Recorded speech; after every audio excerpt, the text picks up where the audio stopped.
Okey, so tadi daya bersih dia 1912.95 Newton. Okey, and then bahagi dengan jisim belon. Apa tadi jisim belon? Oh, lagi ni 780 kg. Okey, bahagi dengan 780 kg. Okey, so dapat berapa?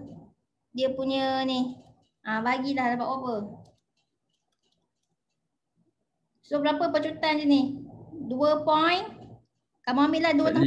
4525. Oh, ambil 2. 45. Okey, 2.45. Okey, pecutan dia. Apa unit dia? -2. Ya, -2. So inilah pecutan belon. Okey, pecutan belon naik ke atas. Okey, sikit je pun 2.45 je dia pecut. Okey, sekarang ni tiba-tiba dia tanya ni pula. Jelaskan mengapa pecutan belon yang bergerak naik ke atas ni semakin berkurang. Agak-agak kenapa dia berkurang? Siapa boleh fikir? Tak payah fikir pun, tengok je formula dia. Kenapa pecutan, mana tadi formula F sama dengan MA Kenapa pecutan ni berkurang?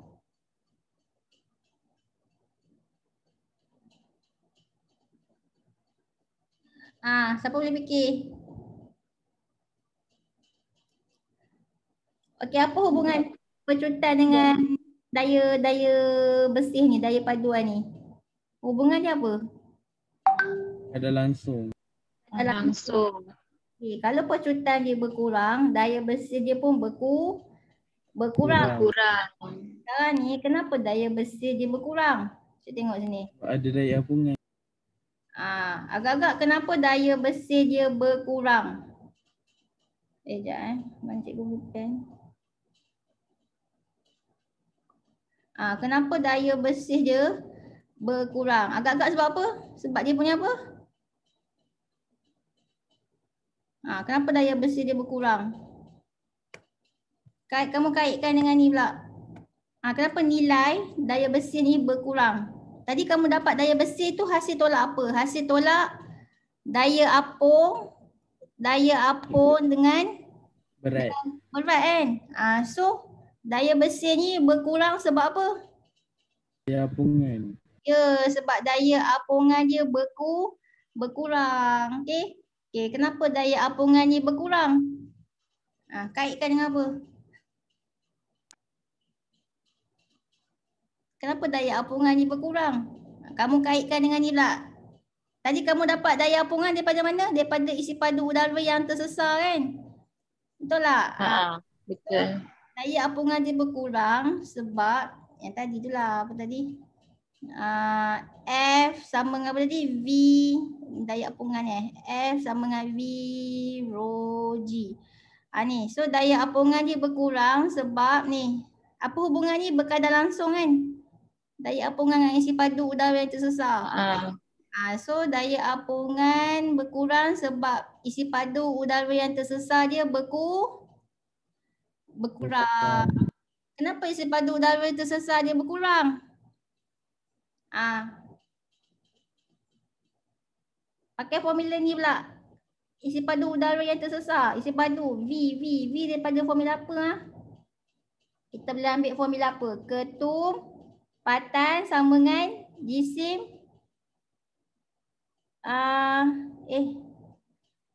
mana ke?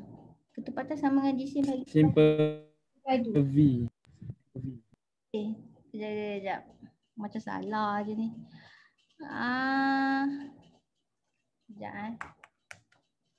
Sekejap tak boleh pakai ni. Okey. Kamu cakap je lah macam ni. Okey, tadi daya apungan dia berkurang sebab isi padu udara yang tersesat tu berkurang. Tapi kenapa berkurang Kenapa sikit? Sebab ni. Sebab bila makin ke atas, ketumpatan udara dekat atas apa? Ketumpatan udara dia rendah kan. Lapisan atas, bila lapisan atas udara dia sikit. Bila sikit, Ketupatan udara dia rendah kan. So bila udara dia sikit, jadi sipadu udara yang disesakan pun sikit lah. Okay. Tapi kamu tak boleh kaitkan dengan formula ni ni lain. Dia tak pakai formula ni. Kalau buat pakai formula yang ketumpatan ketumpatan sama dengan jisim bagi sipadu, kalau sipadu dia berkurang, nanti ketumpatan ni apa? Ni kan berkurang ni, bertambah kan, sebab hubungan apa dia? Ni hubungan dia berkadar song.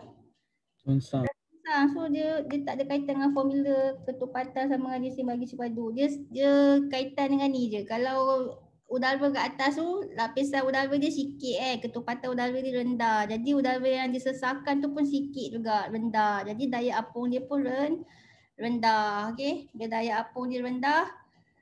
Daya bersih dia pun rendah. Okay, daya bersih dia pun rendah. So pecutan pun rendah. Itulah dia. Faham ke? Faham ke ni? Faham. So kamu ingatlah kat lapisan ni yang atas-atas tu, yang kat puncak gunung tu udara dia sikit ketumpatan dia rendah. Okay, next. Habis dah. Ni dah masuk apa dah ni? Oh ni prinsip Bernoulli. Ni esok lah kot. Esok ada fizik ke? Esok ada kan? Khamis. Oh, Khamis ke? Okay, sekejap. Okay, last. Oh, dah 10-23 minit. Jap, mana cikgu tak cover hari tu? Oh, benda ni cikgu tak cover. Okay, ni tengok balik rajah 3.46 Okay, ini kita nak belajar tentang hydrometer. Sebelum nak belajar hydrometer, kamu kena tahu dulu konsep ni. Konsep hydrometer dia pakai apa? Okey. Kamu buat sikit nota kat situ. Kamu buat sikit nota. Mana tadi Mana ni?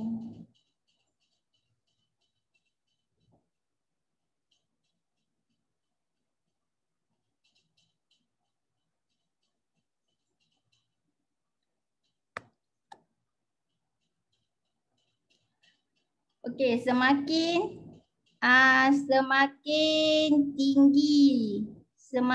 tinggi ketumpatan cecair. Okey, semakin tinggi ketumpatan cecair, semakin tinggi dia punya daya apung. Semakin tinggi ketumpatan cecair, semakin tinggi daya apung. Oh, inilah yang kaitan dengan tadi tu. Tadi kan yang pasal belon panas tu, kalau kat lapisan udara kat atas kan udara dia sikit. So ketumpatan dia rendah. So bila ketumpatan dia rendah, daya apung dia pun rendah. Kalau ketumpatan dia tinggi, daya apung dia tinggi. So dia pakai konsep ni. Boleh? Faham ke? Faham. Faham. Dia pakai konsep tu lah ya. So semakin tinggi ketumpatan cecair ataupun bendalir, semakin tinggi daya apung. Kalau semakin rendah ketumpatan cecair ataupun bendalir, semakin rendah daya apung. Okey, so kat sini kita ada 3 jenis, petrol, air dengan glycerin. So yang mana daya apung dia tinggi? Kamu tengok. Glycerin kan daya apung dia tinggi sebab ketumpatan dia tinggi 1.26. So tengok daya apung dia tinggi tu sebab tu bongkar kayu dia paling atas sekali Macam kalau petrol ketumpatan dia rendah. So daya apung dia rendah sebab tu bongkar kayu tu dia tak terapung pun dia tenggelam. Okey. So itulah dia semakin tinggi daya apung. Okey. Lagi satu yang sebelum ni kita belajar apa lagi Macam nak bagi daya apung tu besar? Selain daripada ketumpatan cecair ni, kita juga boleh hasilkan daya apung tu besar dengan apa? Macam tadi kan belon tu, kenapa belon tu kena besar? Supaya daya apung dia besar kan? Jadi kat sini kamu kena tahu juga semakin besar objek, semakin besar objek, semakin besar dia punya daya apung. Sebab itulah kalau kita buat kapal dekat laut kan, kapal besar kan, dia boleh terapung kan. Yelah kalau besar kapal tu besarlah daya apung dia, okey. Itulah dia, okey. Nak besarkan daya apung. Besarkan objek, lagi satu ni, dari segi ketupatan cecair. Tinggikan ketupatan cecair dia. Okey, so kat mana dia punya kaitan dengan hydrometer? So hydrometer dia pakai konsep semakin tinggi ketupatan cecair, semakin tinggi daya apung. Inilah hydrometer dia. Siapa tahu apa fungsi hydrometer?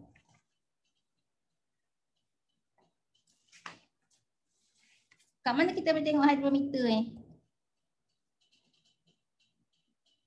Ke korang first time dengan hydrometer? First time Time.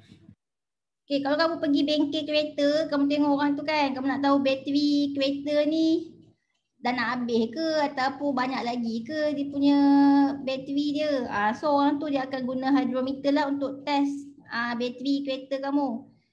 Dia tengok ketupatan dia. Kalau misalnya ketupatan cecair bateri tu cikgu tak sure lah tinggi ke rendah Kalau ketupatan, cikgu hentam je. Okay. Kalau ketupatan cecair bateri tu macam tinggi lah contoh, tu maksudnya bateri dia full lah macam tu. Kalau ketupatan cecair dia rendah, maksudnya bateri tu dah tak full lah. Kena beli bateri, ganti bateri baru. Okay, so nak tahu ketupatan asid dalam bateri tu, kita pakai hydrometer. Sebab fungsi hydrometer ni untuk menyukat ketumpatan cecair. Okey, untuk menyukat ketumpatan cecair. Okey, apa-apa cecair lah, cecair asid dalam bateri ke apa-apa cecair. Okey, sekarang ni kamu tengok ni hydrometer, dia ada tiup kaca, dia ada skala dia, okey. Okey. Kalau lah misalnya cecair ni, bayangkan cecair ni ketupatan dia tinggi. Okay, cecair ni ketupatan dia tinggi. So agak-agak hydrometer, kamu masuk hydrometer dalam ni, dia terapung ke dia tenggelam? Respon. Cepat-cepat. Habislah. Ya, terapung Kalau cecair ketupatan dia tinggi, daya apung dia pun tinggi kan. So hydrometer ni kamu akan nampak dia terapung. Dia terapung tinggi. Okey, ni boleh tengok baca skala dia. Okey, tu kalau cecair ketupatan tinggi. Kalaulah cecair ketupatan dia rendah. Sekejap mana ke? Okey, sekejap. Okey, kalaulah cecair ketupatan dia rendah. Okey, ni cecair ketupatan dia rendah.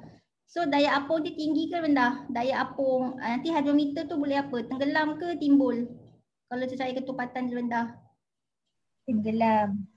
Tenggelam sebab cecair ketupatan rendah, daya apung dia rendah. So nanti hydrometer tu kamu akan nampak dia tenggelam. So dia akan pergi kat dasar ni, okey, tenggelam macam tu. Macam itulah. Tengok, ini kita boleh baca kat skala dia. Okey. So sekarang ni macam mana nak bagi hydrometer ni dia tegak je. Kita tak naklah dia sengit-sengit tiba-tiba dia sengit lah apalah. Kita nak bagi dia tegak macam ni kan. Kalau dia terapung ni terapung tegak tenggelam dia pun tegak. Macam nak bagi dia tegak? Siapa tahu? Cuba tengok hydrometer ni macam nak bagi dia tegak. Letak plumber. Ada bola plumber.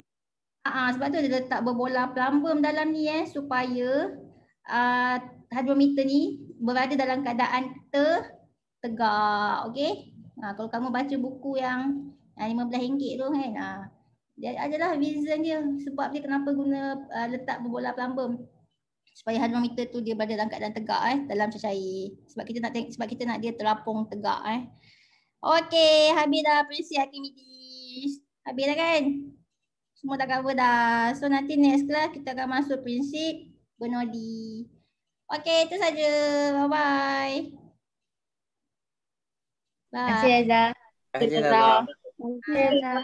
Okey, sama. Terima kasih Aiza. Okey.